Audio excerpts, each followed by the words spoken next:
আসছে 12ই ফেব্রুয়ারি অনুষ্ঠিত হতে যাচ্ছে ত্রয়োদশ জাতীয় সংসদ নির্বাচন। পূর্বে পাহাড় ও পশ্চিমে সমুদ্রে ঘেরা বন্দরনগরী চট্টগ্রামের কিছু এলাকায় ভোট কেন্দ্র দূরে, যাতায়াত ব্যবস্থা খারাপ, যার ফলে সন্ত্রাসী প্রবণ এলাকায় রয়েছে ঝুঁকিপূর্ণ কেন্দ্র। সেই সাথে প্রভাবশালী প্রার্থীদের এলাকাতে অবস্থিত কেন্দ্রগুলোও রয়েছে ঝুঁকিতে।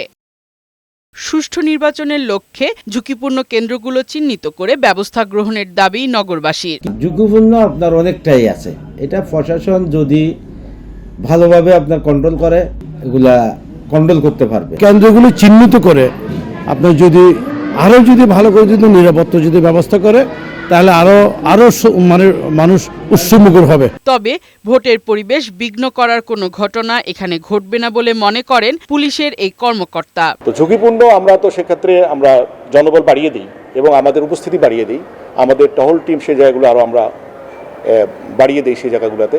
আমি মনে করি না যে ভোটের পরিবেশ বিঘ্ন করার কোনো ঘটনা এখানে ঘটবে এবং সুস্থ সুন্দর পরিবেশ বিরাজ করবে ইনশাআল্লাহ। আগামী জাতীয় সংসদ নির্বাচন অবাধ, সুষ্ঠু, নিরপেক্ষ ও গ্রহণযোগ্য হবে বলে প্রত্যাশা করছে চট্টগ্রামবাসী। ফারহানা শিমু, বৈশাখী সংবাদ।